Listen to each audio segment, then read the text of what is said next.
అందరికీ నమస్కారం. Welcome to Leo. తాజాగా చూసుకుంటే చిలుకూరి బాలాజీ టెంపుల్లో అర్చకుడిగా పనిచేస్తున్నటువంటి రంగరాజన్ గారి మీద దాడి జరిగిన విషయం తెలిసిందే. అయితే ఎవరు ఈ దాడి చేశారు, అర్చకుల మీద కొద్ది రోజులుగా జరుగుతున్నటువంటి దాడుల్ని ఏ విధంగా చూడాలి, ఇవన్నీ కూడా తెలుసుకునే ప్రయత్నం చేద్దాం. మన ముందు ఉన్నారు సీనియర్ జర్నలిస్ట్ కనకదుర్గ గారు. మేడం నమస్కారం అండి.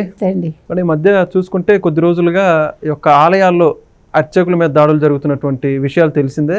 తాజాగా చిలుకూరి బాలాజీ టెంపుల్లో రంగరాజన్ అని చెప్పేసి ఒక దీక్షితుల మీద దాడి జరగడం జరిగింది. అంటే దీని వెనక ఎవరన్నా ఉద్దేశం ఉందంటారా? ఈ ఆలయంలో ఈ విధంగా జరగడాన్ని ఎలా అర్థం చేసుకోవాలంటారు? అంటే దీనిలో ఉద్దేశం అంటే ఒక 20 మంది వచ్చి ఈ దాడి చేశారు. అయితే గతంలో మీకు గుర్తుంటే జగన్మోహన్ రెడ్డి హయాంలో అర్చకుల మీద దాడులు జరిగాయి.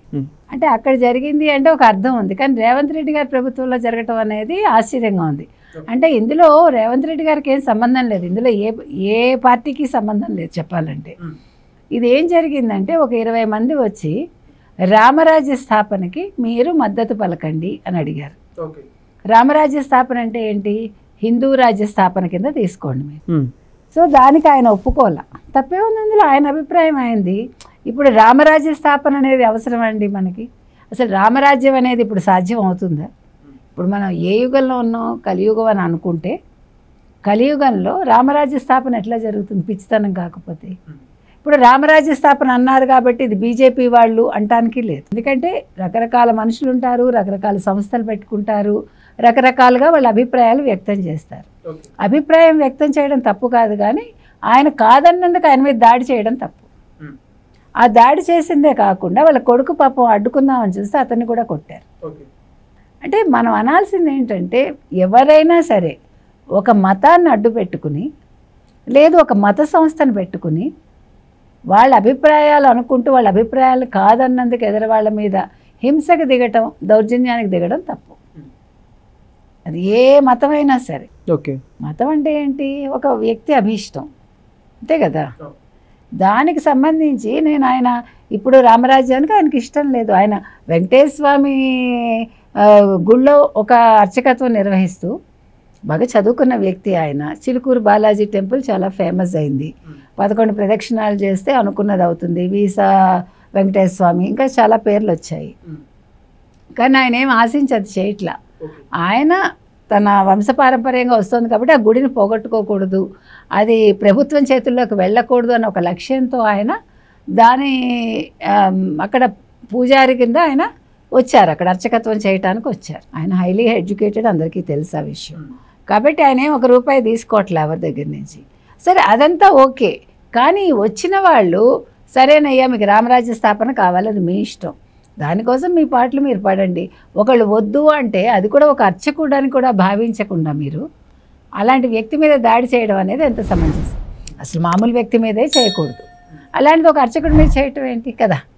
దాడులు హింసలు అన్నప్పుడు మీకు రామరాజ్య స్థాపన ఎక్కడ వస్తుంది? అప్పుడు రామరాజ్యం అంటే ఏంటి? శాంతియుతంగా ఉంటుందిగా. రామరాజ్యం అంటే శాంతియుతంగా స్థాపన చెయ్యాలి. ఇప్పుడు రాముడు అనేవాడు దేనికి ప్రతీక? ఆయన కోపం ఉండదు, ఆయన ఏకపత్ని వ్రతుడు, ఆయన తండ్రి మాట జవదాటడు. రాముడికి చాలా క్వాలిటీస్ ఉంటాయి. మరి రామరాజ్య స్థాపన చేసే వాళ్ళకి ఎన్ని క్వాలిటీస్ ఉండాలి? మీకు ఆ క్వాలిటీస్ లేనప్పుడు, మీకు హింస లక్ష్యంగా పెట్టుకున్నప్పుడు మీరు అసలు అటువంటి సంస్థలో ఉండడానికి కూడా మీకు అర్హత ఉండదు మొట్టమొదట. రెండోది, రాముడు అనేవాడు చాలామందికి ఇష్టం కావచ్చు, కొంతమందికి అయిష్టం కావచ్చు, మనకు తెలియదు. అది ఆ డిస్కషన్ పక్కకు పెట్టండి. ఈ దాడి ఏదైతే ఉందో దీన్ని ఇవాళ చాలామంది ఖండించారు.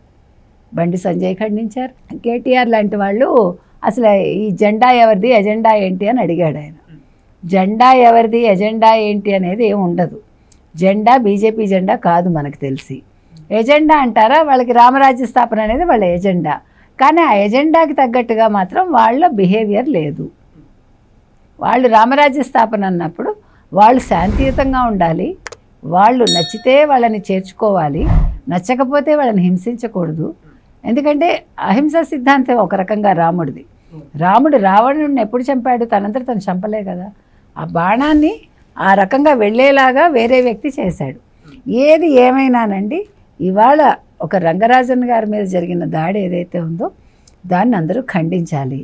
ఈవెన్ ఈ విషయంలో రేవంత్ రెడ్డి గారు కూడా ముందుకొచ్చి వారి మీద జరిగిన దాడి కారకులు ఎవరో గుర్తించాలి, వాళ్ళని శిక్షించాలి. ఒకటి. రెండు, అసలు బ్రాహ్మిన్స్ మీద, ఎందుకంటే మనకి మొత్తం జనాభాలో ఇరు రాష్ట్రాలు తీసుకుంటే 2% కూడా ఉండరు వాళ్ళు. సాధారణంగా బ్రాహ్మణులు అనేవాళ్ళు ఎవరికి హాని చేయరు, వాళ్ళ బతికేదో వాళ్ళు బతుకుతారు అంటారు. అందులో అర్చకత్వం చేసే వాళ్ళ విషయంలో ఇంకా అది ఎక్కువ ఉంటుంది. మరి అలాంటి వాళ్ళ మీద దాడి జరిగినప్పుడు దీన్ని మొత్తం బ్రాహ్మణ జాతి మీద దాడి అని నేను అంటల్లా. కాకపోతే ఏంటంటే మీరు ఇలాంటి పనులు చేసే ముందు వాళ్ళు ఏ వృత్తిలో ఉన్నారు, వాళ్ళని ఈ రకంగా చెయ్యొచ్చా, తప్పు కదా అనే ఆలోచన వాళ్ళల్లో ఉండాలి. ఒక పాపభీత అనేది అయితే ఉండాలండి. ఒకటి. తప్పు చేస్తే మీరు ఎవరినైనా శిక్షించండి, అక్కడ క్యాస్ట్ క్రీడు నేను చెప్పను. ఎవరు తప్పు చేసినా ఖండించాలి. తప్పు చేయనప్పుడు ఎవరి మీద కూడా మనం చేయి చేసుకునే అర్హత మనకు ఉండదు. ముఖ్యంగా రామరాజ్య స్థాపన అనే పేరుతోటి ఒక సంస్థను పెట్టుకున్నప్పుడు ఆ 20 మంది ఫస్ట్ నేర్చుకోవాల్సింది శాంతి, అహింస. అది లేకుండా వాళ్ళు ఈ రకంగా చేయటం అనేది చాలా తప్పండి. దీని అందరూ కూడా ఖండించాలి. ఇంకా ఫ్యూచర్లో, భవిష్యత్తులో ఈ రకంగా ఏ పూజారి మీద దాడి జరగకూడదు. అందులో గుళ్ళోకి వెళ్ళి దాడి జరపడం అనేది చాలా తప్పది, విచక్షణారాహిత్యం అది. కాబట్టి ఇంకా మీదట ఈ రకంగా తెలంగాణలో జరగదని ఆశిద్దాం.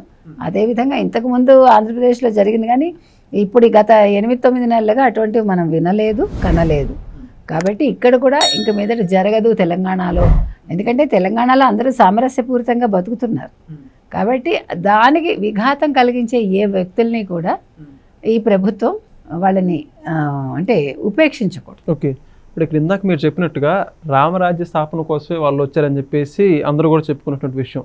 నిజంగా రామరాజ్య స్థాపన కోసం వస్తే ఒక పెద్ద ఆయన చూసుకుంటే వాళ్ళందరికంటే కూడా ఆయన చాలా పెద్ద వయసు అయినా, అది కూడా అర్చకుడు, ఆయన మీద దాడి చేయడం అనేది ఏ విధంగా జరిగి ఉండొచ్చు అంటారు? అది ఏం లేదండి, వాళ్ళు వచ్చారు, వాళ్ళు అడిగారు, ఆయన కాదన్నాడు, వెంటనే కొట్టారు ఆయన్ని.